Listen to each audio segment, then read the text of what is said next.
So I'm going to, build on the previous presentation, just offer some practical tips on how to actually, new ways you might want to build your smart products. Meaningful, smart products. Each word I'm going to try to explain a little bit, because I think that's what we saw from the last presentation. There are a lot of stuff out there, and consumer electronics shows are notorious for that. 90% of the products don't really, hit the market. How many of you have seen this, right? I see this so many times and I've yet to see it anybody's home. Carpet cleaning robots. Is it meaningful? How does it really improve our life? I live in a place, maybe 3-4 rooms, take me, 10 minutes every 2 weeks. So this is not something I think about, that's going to add value. Smart. Every year I go to consumer electronics and you see Samsung and LG and all of them struggling with this question. What is smart? What is meaningful for our homes? So these are really tough questions, and people keep coming up with ideas, refrigerator that tells you when the milk is bad, or now it's like Amazon, that can order food for you when you run out of things. So these kind of things are really driving the winners and losers between this, and you see that with cars also, smart cars. So these are tough questions, but it's important for you to kind of get a handle on, what does it mean, smart for you. This is another one of those buzzwords you hear a lot, digital transformation. So I just picked up one definition, which is sort of really pretty much the stage we are entering right now, where digital technologies are entering our real world, which means into the products we use in our daily lives. And I think that is the fundamental change that is happening in terms of the startup world. Because before, we had the technology, the apps, APP world. It was great, you don't need to be worried about physical world. You come up with a cool app and you could have $1 million, billion-dollar IPO. But now we are entering, the Google, Amazon, Microsoft, all of them are moving towards this area. And Xiaomi is a good story in this area, the physical world. The challenge I see is really these two challenges, neglecting existing products. So a lot of the products you see are imagining completely new sort of things, right? And the physical product itself doesn't represent the existing products we use in our daily lives. So to me, that's one challenge we have. And second is the lack of really experience. That's something we love and find it meaningful and useful. And you saw that in the previous presentation. A lot of methods and techniques to help you do that. So opportunity I see really is, this is sort of the main point I want to try to make, is that right now there seem to be two different worlds. The technology world, which is this world. And I think a week from now, there is this Guangdong province, right? Canton Fair, which is the physical, real world. And I just see, unless these two worlds come together, we're going to have a problem creating smart, useful products. Because unless that world adopts these things, we will not have a smart digital transformation, And that, I think, is a fundamental thing. So I think there's an opportunity to engage with that Canton Fair type of manufacturers and find out how the products can be enhanced. And of course, second is this experience part, which I'll talk more later on. So, think of this. This is the Canton Fair, and this is this conference, Unless they come together to deliver meaningful experiences, I can guarantee you we'll keep going through this lousy product after lousy products, And as good companies are really beginning to realize that, and you're beginning to see that in certain industries where companies are collaborating with traditional companies and factories and really looking at, especially in industrial world, it is happening a lot, but not in the consumer world so much. So, when you look at innovation, whether it's product, service, all that, I think most of you know that, but I just want to clarify that it's different than invention. Innovation is not an invention unless we accept it, right? That's the main point. So human beings are in control whether something is an innovation or not. So that's the reason why a lot of this design and other techniques are about human-centered design are focusing on this part. And companies like Apple and some of them really get this point. They are obsessed with designing experiences we fall in love with. So this is a little bit, academic. My background is I've lived like 35 years in California, and I've worked a lot in Silicon Valley in high tech. Last 5 years I've been teaching innovation courses in China and various MBA programs, executive MBA. So sometimes I mix the practical and the theoretical. So this is a little bit theoretical, but follow me a little bit, So here on this side is technology, radical technology, right? The higher you go, the more radical. And this side is the new meaning, right? Possible. So this is sort of think of this like a Canton Fair. Existing products, looking at customers, what they need, what's new, incremental changes. And this conference is really what is happening is there's so much crazy technology. We got a lot of technology push products, which are just people coming up with ideas after ideas and converting them into products. And sometimes really not thinking of the meaning. What does it mean?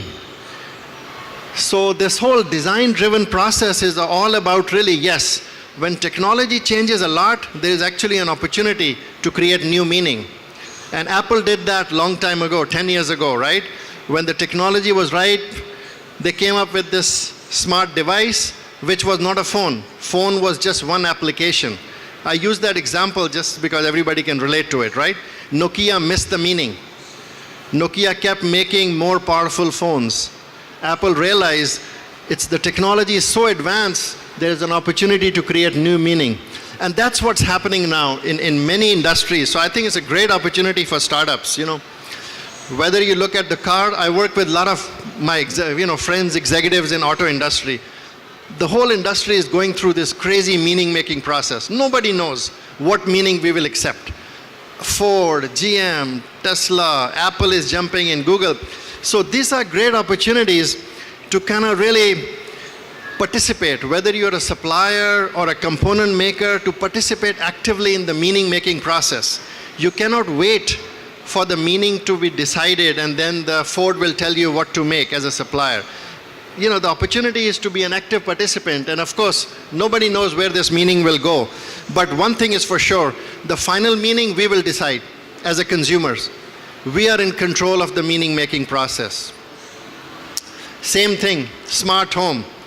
I go through so many of these products and technologies for the home, and most of them I don't want to buy because I don't want to clutter my home with all this junk. And most of them are screens and devices and all, and I'm like, what does smart home mean? If I ask all of you, I'm sure each one of you will have a different definition. And that's the process we are going through. Multiple meanings at play. For example, somebody like me, I live in technology, but I hate technology in my home.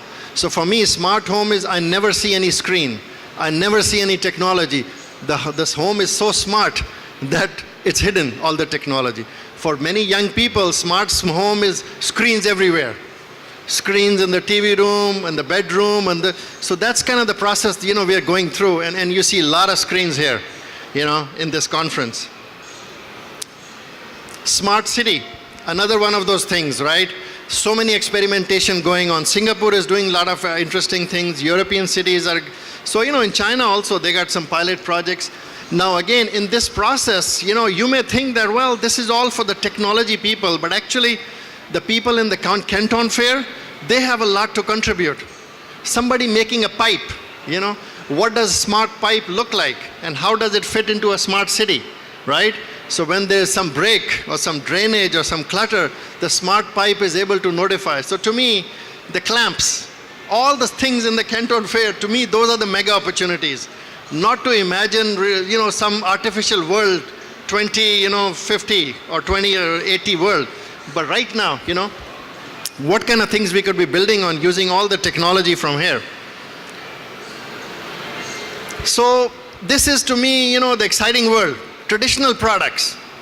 What can technology do in our real world? Things which are already here. Why do we have to imagine all these crazy products? I give some example. Actually, this little clamp is a good example. I like boats. I have a 50-foot boat in Mexico, and last year, one of the clamps $2 clamps, broke. And it flooded my boat at the engine room. Cost me $50,000 to fix it, Just a lot of damage. Salt water come in, just ruin all the electronics. And I was talking to some friends in technology world. They say, well, yeah, it's not a big deal. We can put some sensors and you could have a smart clamp so that we know the base tension. And as it loses 10% tension, it can send a message, that, hey, next 2-3 months, I might break, so you may want to look at it. Now, suddenly I talked to some people who have boats. They say, well, I'll pay $100 for that, right? Because that can save a boat from sinking, right? So my point here is that the guy who's making the clamp, they're worried about how do I make clamp cheaper? Instead of 75 cents, how can I make it 50 cents? And they are struggling. While there's all this technology that can help us reimagine a clamp, which can be actually sold for $100, So to me, those are the mega opportunities like that. And I can go through all of these kind of things. I just picked up some normal things. But to me, how does technology help improve our real world we live in? I think that's the big opportunity, not the imaginary world of, some futuristic products. To me, I was just, and I did that last night, so not too much thinking, but it was just something I was playing with. I saw that robot cleaning the carpet, which I will never use. Then I was thinking, well, what do these people make right now? The vacuum clean makers, they're making all this stuff, and then I started thinking, well, the fitness, people like to be fit. Well, it would be nice if these kind of products are smart enough to track my physical activity, So they track how much, when I'm morning this, maybe I'm burning, 500 calories or 1,000 calories. And the housewife, rather than a robot cleaning and then she has to go on that for 1 hour, maybe her vacuum cleaning is an exercise activity. And the data can be tracked and it becomes like a fun. And you could involve your kids, So it's like a health lifestyle, something. So, so this to me happens when smart tech people work with traditional people and start imagining all the cool things possible. And next thing you know, you may stumble upon things which may be useful and meaningful.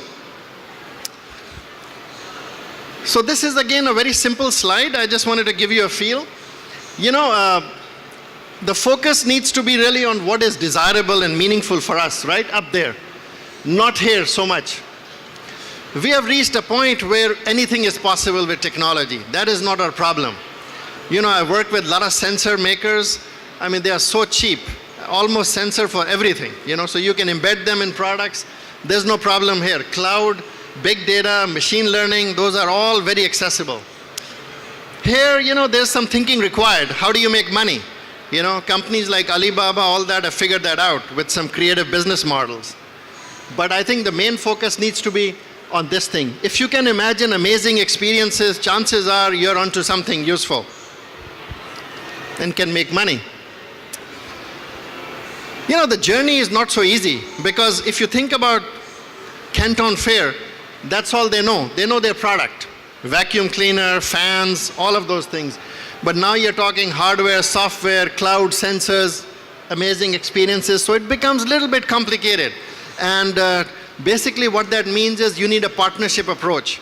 No one person can do that because people have different expertise for making meaningful smart products, and that's something big companies have realized. I talked to some of the giants, GE, Honeywell, Siemens.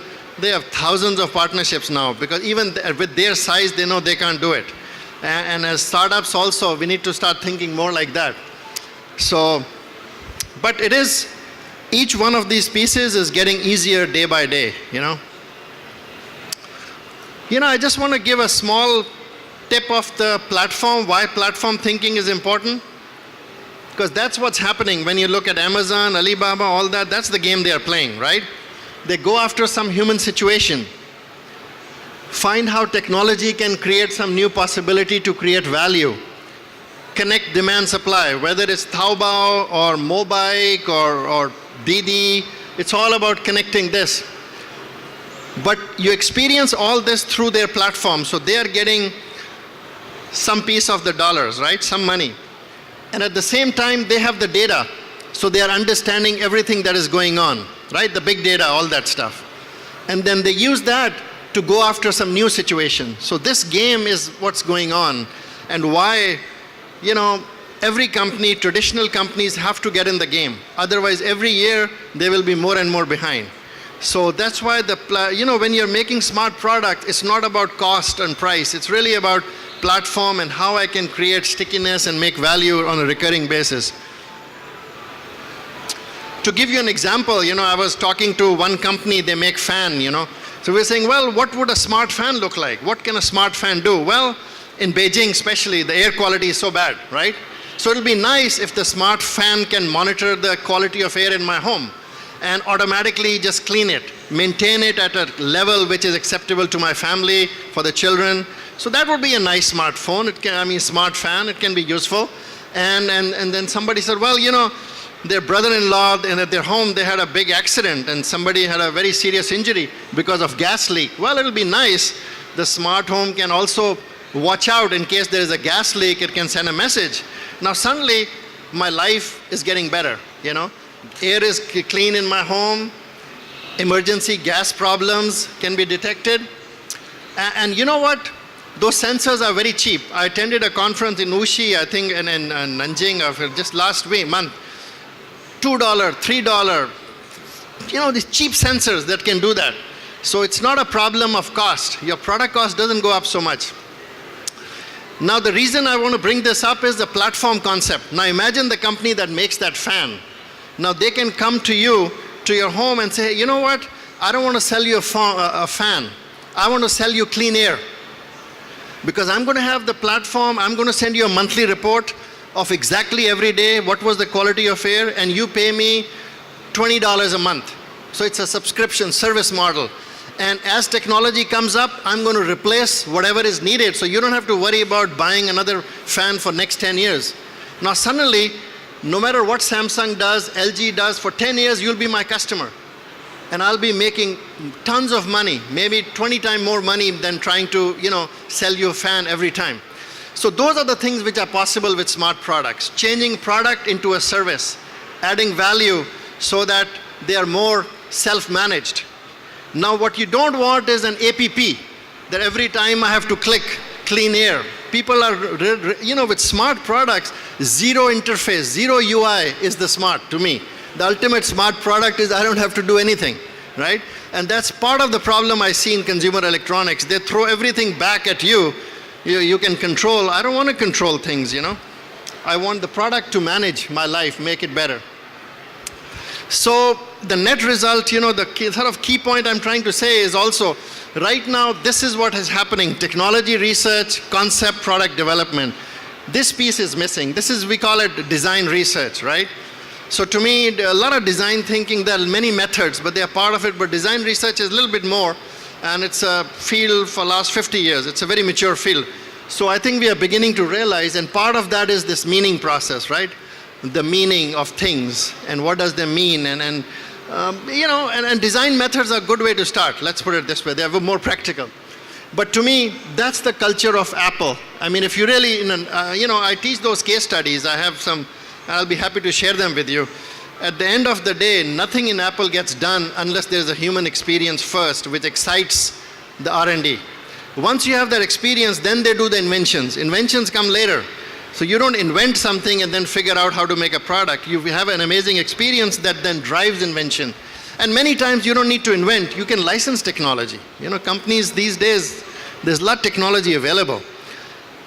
So just remember that, that's the driver in your R&D. And a lot of you, I think previously we heard about piloting, experimenting, because these are complicated situations. Now companies like Apple, Amazon, they have thousands of these things going on. Small prototypes, small projects, and most of them fail, we don't hear about them.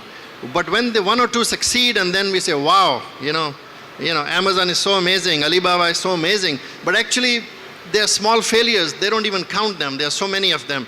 And that's the culture, I think, which is really crucial in smart products, because you really can't be sure. Even if you do amazing human research, chances are you will fail. So why not fail small and fail often, very standard thing. But it's important to design this kind of culture so people are not afraid of trying and failing. So, for us, I've kind of created an outline of 90 days. What should like 3 prototypes look like, and how do you go about doing it? Week 1 to week 12, really, a lot of executive visioning, designing, working with existing, your marketing, sales, user experience scenarios, R&D we talked about hardware, sensors, a lot of moving parts. And then kind of coming up with series of prototypes, prototype 1, 2, 3, get the feel, and engaging with your potential users who will use these. User experience is the king, right? And if somewhere along the line looks like you're off the mark, stop it. You don't have to spend, years on that, building a product. So that's the culture, basically, experimentation culture, but a little bit, semi-organized also. At the end of your pilots, you're trying to achieve 3 things, basically, in a very cheap way. What you're trying to do is come up with an experience that you feel will delight your customers, right? To me, that's the key. Is it going to be an amazing experience for people? Number 1. Number 2, getting some technical understanding, can it be done? You don't want to do all the R&D, just enough so you know it can be commercially built. And the third is the business model. How will you make money on it? So to me, those are the 3 objectives of doing these pilot projects, really, because that gives you the confidence, and now you have something tangible. And whether you're raising money or doing a pitch session or presenting to, investors, to me, that's the things you want to be able to answer, very quickly. So this is, again, one of the concepts in design is creative confidence. I feel a lot of, if startups especially start working with traditional companies, it can really improve the creative confidence of the team. I have a lot of friends in Silicon Valley, very smart people, and they did a lot of good things in apps, but now they're trying to make smart products and they fail. Why they fail? Because they have never seen a factory in their life.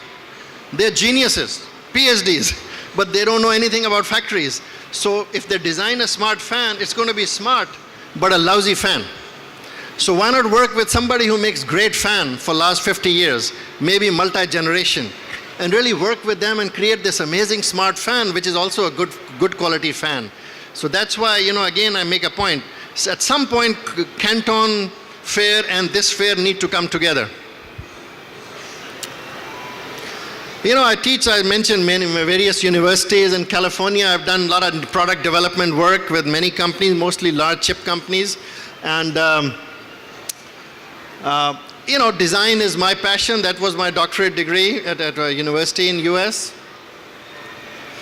Software, spent my whole life. That's what I studied. I did enough of it. But my passion now is really how do you combine a lot of this, smart technologies into physical products, and mostly work with small factories and small manufacturers.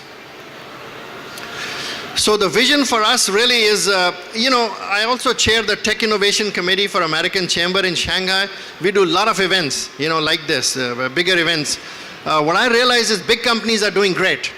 All the GE and Siemens and Honeywell are doing wonderful, Then I'll organize events with startups.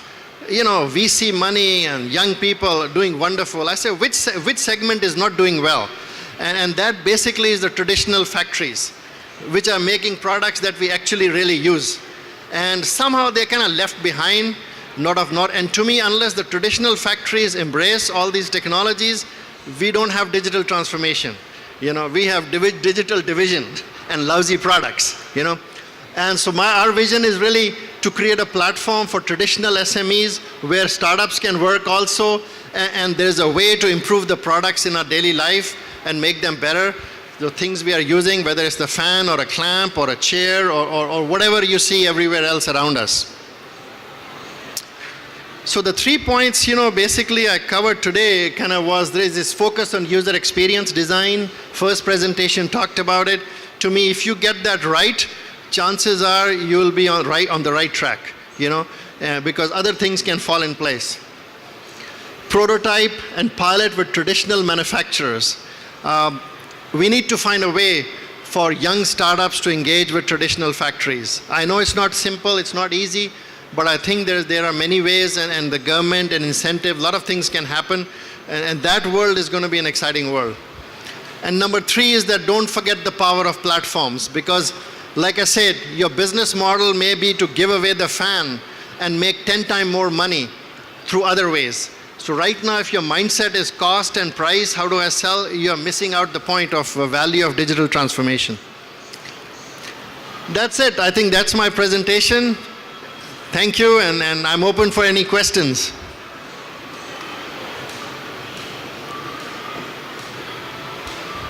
Wait. Any questions for Hugh? Yes, so just a question. The pitch, I think, is really taking the you position yourself as a more like a tech person or someone in tech, and looking back at the traditional manufacturers. And if you reverse this point of view, if you're traditional manufacturers or come from the traditional manufacturing industry, how would you start if you want to approach a startup to bring new concepts, or what kind of step would you do to bring your good product, make it a smart product? Very good point. I mean, I'll try to answer, how do you engage with the traditional manufacturer? To me, it's the experience part, which is maybe an investment from both sides. I tell you one very simple example I had just last month. Solar water heaters. Solar water heaters, we all know, right? This husband and wife factory for 20 years. And we were having dinner, and they mentioned that, you know what? This is a great product, and we have been making it for 20 years. And now hundreds of factories are making the same product, and nobody's making money, because everybody knows everybody's cost, and the product is pretty much the same, and it's just the cost going down, nobody make money. And the product has not changed in 20 years. So our discussion was, well, can we imagine there's so much technology, can we imagine some new experience that a smart solar heater can provide? We scratched our heads for half an hour, we couldn't come up with it, right? But to me, that's the focus of the entire discussion, because unless you can imagine something amazing possible, now they don't know technology. Now you would know technology, but if between the two, maybe it takes 1 day, 2 days, 1 week. If you can come up with it, you have a starting point. If you don't come up with it, don't waste time. Because to me, that's the main point, that is there amazing now? How can you do that as a tech person? Well, because if they pique their curiosity, now you can talk to their customers, their suppliers. They have an ecosystem, which traditional startups don't have that ecosystem. So what a traditional startup will do is just sit in the garage and create a smart solar water heater. Disaster, right? So to me, working with a traditional gives you access to a lot of those people, right? Now, through that process, you may end up with coming up with some experience which is worth prototyping, right? Okay, people say they will love it. Sounds like the experience has potential. Now we got a prototype, 90 days, or maybe maybe longer, 160 days. So who invests what? So to me, the way I'm approaching is that I invest the technology, because that's my comfort zone, the cloud, the sensors, all that. And from their side, I want them to invest their physical resources, right? Their engineers of the solar water heater, all the things that they need to bring, organize the customer sessions, the supplier sessions, all of that. So it's like two people investing in the prototype. And you may find a way to work out a commercial model before that or afterwards, after the pilot. After the pilot, you may have a relationship where they say that, okay, you guys know technology, we know solar water heater, let's do a joint venture, share in the revenue, Or it may be that, hey, we love your technology, you can license it, we don't care, just come up with a price for every solar heater, how much you're going to charge for technology. So there are many ways to kind of do that. Or it could be that you realize that, okay, this is giving you access to the homes of water usage, and you want to own the data, because, I don't know, down the road, the data may be more valuable than anything else. So the way I look at it, there are hundreds of possibility of making money. The minute you start creating new value, and at what point do you discuss these? To me, it's a relationship thing, So my view is, from the pilot one, my approach is keep it very open. Hey, let's look at it, let's try it. Let's imagine experience, you invest, I invest, and as the maturity shows, and at some point you may realize to do this, the solar water heater I'm talking to, this family, they don't have that much money. So to do that may require an investor, a VC. Now my view is that that's a great opportunity for VCs, right? Because here is a product which is already being sold. It is not some crazy idea that may work or not work. This is existing product, and you're imagining a product that can give industry leadership to one company. So a VC there can make a lot of money. And what is the downside? Almost nothing. Because the company is a stable company. It's not a startup which is going to evaporate. So I think one interesting puzzle yesterday I had dinner with a VC, with a government-backed VC, which I'm like, why are you guys not investing in traditional factories, which are doing cool things? Why does it have to be always a startup, round 1, round 2, round 3? It's crazy. The real world work with real products. So, I don't know answer your question, but I think it's a whole way of thinking, To me, the VCs, the young people can really tap into this. Right now, when I talk to Silicon Valley, my friends, all of them want to disrupt this real world. Digital revolution, disrupt. I'm like, what are we disrupting? This is the world we live in. And these are cool products, I don't want to disrupt solar water heater. I want to make it better, So why not engage with people who are making it for 20 years? Any other questions? It's a big topic. I just wanted to pique some interest, and I hope, my hope is that the government policy, the young people, investors, start to engage with this amazing real world of people who make these daily products in our life and not imagine things which are going to be very risky and most likely not useful and meaningful, Thank you. Thank you very much. Please give a big clap for Hugh.